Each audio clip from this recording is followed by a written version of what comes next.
Good evening, guys. This is your match reaction between Manchester City and Liverpool as Van Dijk, or as Szoboszlai, gets a yellow card. It's on the 90th minute, 3 minutes added on. It looks like it's 3 points heading to Man City, which puts them a little bit closer to Arsenal. They closed the gap by, I think, 4 points between them now. Liverpool... Well, we really need to start talking about Liverpool, son. Your team. So let's start from the beginning. The starting lineups come out. You wasn't truly happy. No, actually, I was. Was you? Because he kept the same team against Real Madrid, which was rightly to do after that. It was a good performance in the week. You had a 5-day turnover. You keep the same team. You don't need to change anything. So I was actually happy with the 11. And then Man City they've got a strong team as well. They put a strong team out. And you think, this is going to be one hell of a game. It's going to be close. I did think it was going to be close. But it wasn't to be. First half, I honestly thought Liverpool was sluggish. Really, really bad. Pressing, general game wasn't good enough. Slow to react, very passive in watching Man City play, and it was just slow out of the blocks. There was a penalty given to City. Doku taking on the fullback and going clashing in my opinion against the goalkeeper. You didn't think it was a penalty? I thought it was. I thought there was contact, albeit very, very, very slight one. But it was enough to put him off balance, and the penalty was given, and the keeper saves it. So it keeps you in the game. Whoop-de-doo. In that sense. But then after that, it didn't wake Liverpool up, Shortly after, Man City take the lead. A cross comes in from the right, and I thought it was really poor from Liverpool not to close that cross down. Then, of course, Konate could have done a little bit better, and Haaland makes it 1-0. What are your thoughts at that point? My thoughts at that point is that the error was way before that goal before the crosses come in.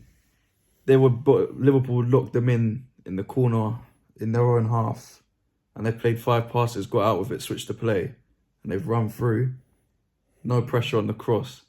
So for me, the problem was before the ball's even gone into the box. It's the fact that we've let them get out of their own corner when we boxed them in, and they've played out of it so easy. I said it, I was like, so easy. Didn't really go and try and win that ball back. No pressure on the ball. But for me, the main one is Konate, because to not even contend to win the ball against Haaland. Okay, it's Erling Haaland, but you're Ibu Konate. You're 6'5" as well. If anything, you're bigger than Haaland. Didn't even challenge, didn't really jump. You tried to flick it on instead of header it back from where it's come from. And it's hit Haaland in the face. It's gone in. Yeah, it was a bit lucky. But you got to contend for the ball. You can't just stand there and let the ball go over you. That was disgraceful. Just to quickly add, the final whistle is gone. It is confirmed that Liverpool have lost 3-0 at the Etihad to Man City. The disappointing part, there was obviously 5 minutes or 6 minutes added on, something like that, a half time sort of, before, and you just think to yourself, keep it tight, keep it 1-0, just get in there and sort it out. No. But just as they do, that quick corner was taken. I thought again Liverpool were really, really slow at getting to the quick corner taken. Then the ball gets into Nico Gonzalez. No pressure on the ball, and Nico had enough chance there to really take aim. Hits the shots, a little deflection from Van Dijk's foot, which again was really weird because nobody squeezed. They just stood where they were. Deflects, goes in 2-0 just before the break. And I did feel at that point there's a mountain to climb. It was game over at half-time. It was game over at half-time because I knew it was clear as day. We're getting absolutely dominated in midfield. We're getting battered all over the pitch. We're getting battered. Yeah. Out wide, we're getting battered. Bradley in the first half was dealing with Doku all by himself, 1-on-1, left isolated. They didn't really have anything coming down the right side. For me, it was baffling that none of McAllister or Gravenberch took the initiative to go over and double up with Doku in the first half. They didn't even do it in the second half either. But the game was done in the second half. The team gave up. But it was clear as day that we needed something. We needed to put another man in the midfield because we were getting outrun. They had their Nico was there, Foden was there. They had Mateus Nunes coming in there from right back. They had a number in there. We needed another midfielder. At halftime, what does he do though? So eager to make the subs all the time before when we didn't actually need them in previous games. But the games where we actually needed a sub at halftime, he kept it the same. And it tells. And then 10 minutes after the break, you drag your striker off for Cody Gakpo to put Wirtz in the false nine, which again didn't really help. To keep Mo Salah out wide when he's been ineffective all year. To then move Gakpo over that side. And then 5 minutes later, you concede 3-0. Forget about it. The game was done. Yeah, once that, in the second half, shortly after, didn't really take that long. They go 3-0 up. And at this point, you're just thinking to yourself, it is really game over. But even at 2-0, there was no... At half-time, Man City, Liverpool 2-0, you never think the game's really done at half-time. But this particular one, it didn't feel that... There was nothing to make us think, Liverpool can reopen this match. And of course, shortly after, they came out the same way as they went in. Lethargic, no effort, very passive. No pressing on the ball, just literally allowed Man City. And the Man City didn't do anything amazing. But when you give them time on the ball and allow them to do whatever they want, they will take it to the cleaners. And, at 3-0, if it wasn't over at 2-0, they definitely killed it at 3-0. And even then, even with the changes that proceeded afterwards with Slot, it was more like, let's not lose by any more. Let's not try and get a goal anymore. It was all like preserve a little bit. It was cowardly. Preserve a little bit more than try to let's do something here. They didn't believe it. Even at half time. The fact that he didn't make the changes at half time shows that he wasn't trying. He was not in any position of trying to win that game. You can even see it. The camera's what does he do? The camera pans to him all the time on his slot. Yeah, look. All the time. What's he thinking about? To conclude, that's a lot of games Liverpool have lost now, What's that? 7 out of the last 9? So I want to say 7. It's becoming a joke. His position's untenable anyway, so... It's poor form. Do you think that's going to change anything? Do you think it's going to make anything... anyone at Liverpool Football Club think that maybe this needs to be looked at? Or if we're a serious club, Liverpool meant to be one of the biggest clubs in the world... If Xavi Alonso, I say it all the time, if Xavi Alonso lost 7 out of 9 games at Real Madrid, they'd burn his house down. If Vincent Kompany lost 7 games out of 9 at Bayern Munich, they'd burn his house down. Barcelona, they'd burn his house down. We don't encourage anyone's house down. Let's just be clear. But let's be honest, they would. You see, if that happened in Italy with Inter or Milan or Juve, if they lost 7 out of 9, they'll wake up with a horse head in their bed. The manager. No, we don't encourage any. We don't, but it would. Animal cruelty. But look, stop saying those things. But the bottom line is, he should be put under pressure.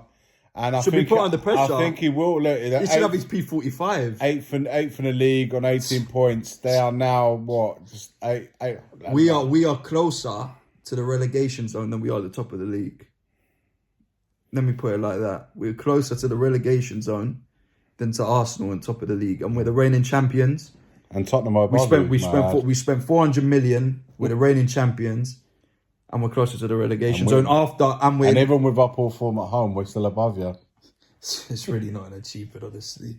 And to be honest, it's just I can't see it get. Honestly, the games you can't see this getting better. Real Madrid, I was thinking that maybe. Just maybe. If it happened the last Champions League game, it was encouraging. Frankfurt, it was encouraging. And then he lost at Brentford. And then we lost at Brentford. Real Madrid was encouraging. It's like just can't get some consistency going. It's nothing to. Again, Man City. I'm not going to take anything away from Man City. They were good, but can we really say that? I still look at Man City and I was thinking, right, you're good, but you're not. Played us off the park. I think the reason why they looked as good as they did today is because of how poor Liverpool were. We were about 2 out of 10. Probably being generous. I think they were 7 out of 10, 8 out of 10, but they made it look like that was enough to beat this Liverpool side. Anything so that they so could have 5 to conclude the video, we're now coming up to 10 minutes. It's fine. To conclude, what would you like to see happen now? Honestly, don't just say, Honest- don't be reactionary. No, but honestly, but this is something it's not the man to take you forward. Absolutely not. He's not. Any manager, November the 9th. Any manager that doesn't know his best 11 in November the 9th. How many games he played now? 16 games this season? Around there. Any manager who doesn't know their best 11 at this point in the season, and on top of that, tactically, what you're doing with the team tactically, for me, the position's untenable. You cannot lose 5 out of 11 Premier League games as the reigning champions. Your first 11 games, you've lost 5 of them. 5. For me, I think it's time to call Jurgen Klopp and bring him back to the end of the season, just to bring back some life in the team. And then next year we go again, because I think this season already can't see it going anywhere, especially if this man's going to stay in charge, which I think he will. I just can't see. I think we'll fight around for the top 4 places. That if that, Champions League will get our pants pulled down by a half-decent team. And the domestic cups, forget about it. So for me, it's just going to be a very dull season. So in other words, slot out for you. Oh, yes, 100%. But this is not even me being reactionary. It's anyone with a brain and you're a Liverpool fan. Forget last year was last year. He won the league. He won the league last year. Time to go. Wow. Okay, there you have it. Joe, a Liverpool fan. He's had enough. Slot out. 100%. It's time to go. Let me know your thoughts in the comments below. Like, comment and subscribe to the channel. And then for me, as always, forever always, come on you Spurs.